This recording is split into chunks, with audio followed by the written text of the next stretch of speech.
Balik tayo sa pagnenegosyo. Gawa tayo ngayon ng Yema Cake na isa po sa mga bestseller ko na kahit ba po i-stack nyo po ito sa inyong rep, hindi po ito basta-basta tumitigas. Tingnan nyo po ngayon kung gaano ka-soft and fluffy itong ating gagawing cake. Tara na po at umpisahan na natin yan. Alamin na yung mga techniques kung paano po gawin yan. Sa isang mixing bowl, maglagay po tayo ng cake flour. Sinala ko po ito ng 4 na beses. Makakatulong po ito para sa magandang outcome ng ating pong cake. Para po sa ating pampaalsa, baking powder po yung aking ginamit. To balance the taste, maglalagay po tayo ng kaunting asin at asukal.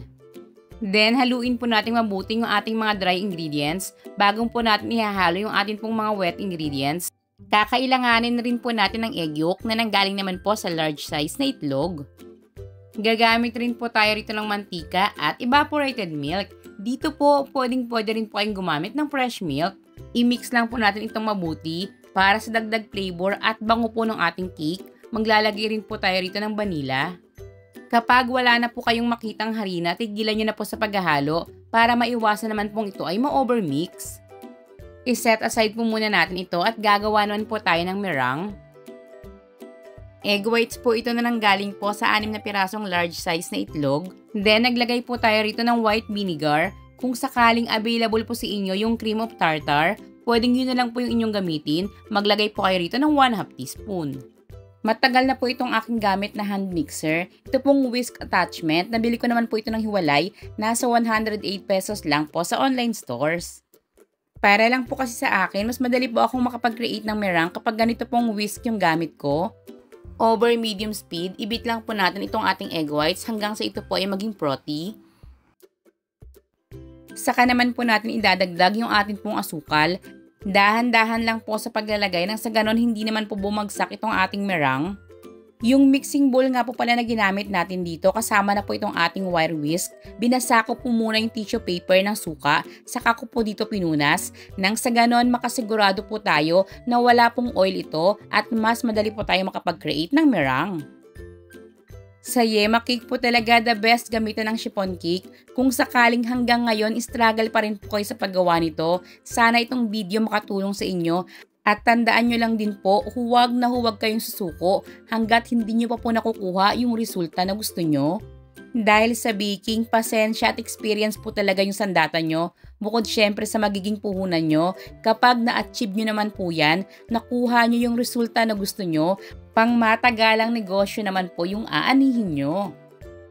After po nating mailagay lahat po ng mga asukal, ilagay na po natin ito sa high speed hanggang sa ma-reach po natin yung medium to steep peak na hindi nyo kailangan gayahin, pero kung sakaling itataob nyo yung inyong mixing bowl, hindi po malalaglag yung ginawa nyo pong meringue. Gamit lang po ang spatula, dinouble check ko lang po na talagang nabit po natin lahat ng ating egg whites. Then dito po, dalawa po yung option nyo. Pwedeng itong meringue ihahalo nyo po doon po sa ating cake butter, or itong ating cake butter ang unti-unti po natin ihahalo dito po sa ating ginawang meringue. Basta ang importante lang po, yung butter po natin ay dapat airy and silky. Gaanan lang po yung kamay sa pagmimix po nito, gamitin po natin yung cut and fold method. Dahan-dahan pero huwag naman po nating masyadong tagalan, nang sa ganon hindi po talaga mag-deflate itong ating meringue.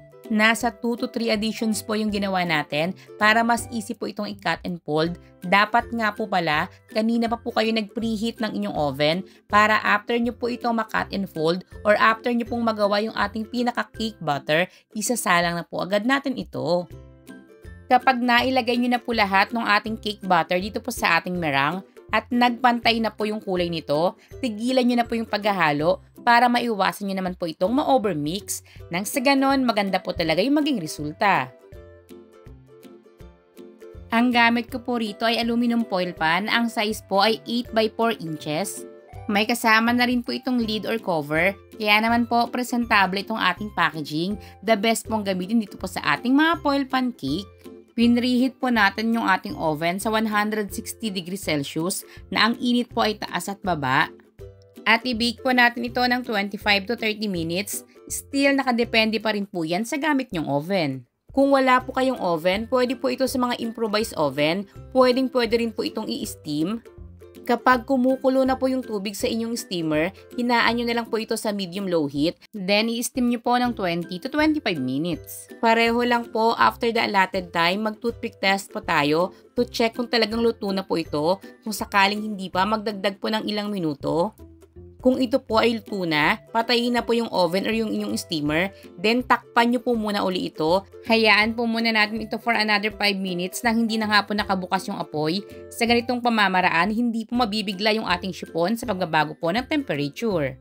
Kung umabot ka sa puntong ito ng ating video, malamang nagugustuhan mo ito. Pwede po bang pakicomment kung saang lugar ka nanonood dito ngayon nang malaman naman po ng inyong mommy loves kung hanggang saan umaabot itong ating yema cake recipe. Para naman po sa ating gagawing frosting, pagsasama-samahin lang po natin sa isang pan yung atin pong egg yolk, condensed milk, evaporated milk na pwede rin po tayo ritong gumamit ng fresh milk, kaunting cornstarch. At ang sikreto na ngayon i-reveal ko na po, naglalagay po ako ng all-purpose cream, kaya naman po mas creamy at napakasarap po ng ating yema frosting. Ito po ay optional lang pero kung mapapansin ninyo, dahil sa mga sangkap na ating nilagay, medyo lighter na po yung kulay ng ating frosting, kaya naman po maglalagay ako rito ng kakaunti lang po na food coloring. Kapag well mixed na po ito, isa lang na po sa ating kala na ang lakas ng apoy ay medium to medium low heat. Then patuloy lang po tayo sa paghahalo hanggang sa ito po ay kumulo at ito po ay tuluyan ng lumapot. Kapag ito po ay kumulo na, haluin pa po ito ng 1 minute bago patayin po yung apoy sa ating kalan. Then dito na po tayo maglalagay ng butter. Tutulong naman po ito para maging rich yung ating frosting. O diba, frosting pa lang nakakamayaman na. Haluin lang po natin itong mabuti hanggang sa tuluyan pong mag-melt yung ating butter bago po natin ito isasalin sa isang lalagyan. At para lang po hindi ito magkaroon ng film or yung parang skin po sa pinakaibabaw, lagyan po natin ito ng cling wrap at ilapat po natin ito hanggang sa pinakaibabaw po talaga ng ating pong frosting. Then, hayaan po muna natin itong tuluyan ng lumamig or kung nagmamadali po kayo, pwede nyo pong ilagay saglit sa inyong fridge. Ngayong pareho na pong malamig ang ating cake at frosting, i-assemble na po natin. Tingnan nyo po ito dahil sa paglalagay po natin ng ating cling wrap sa pinakaibabaw, hindi po ito nakapag-create ng skin, kaya naman po napaka-smooth pa rin po nitong ilagay sa ating cake. Yung cake batter nga po palang nilagay natin bawat foil pan kanina ay 175 grams.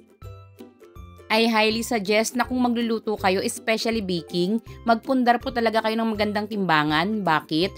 Dahil mas accurate po para sa akin yung nakatimbang kesa po doon sa nakacup. Dahil kahit po subukan nyo, magpaulit-ulit po kayong magsukat ng ingredients gamit po ang cups. Kapag tinimbang nyo po ito, possible po talagang mag-iba-iba. Yan po ay suggestion lang ng inyong mommy loves. Dito naman po sa ating frosting, kada foil pan, nasa 1 cup po yung aking nailagay.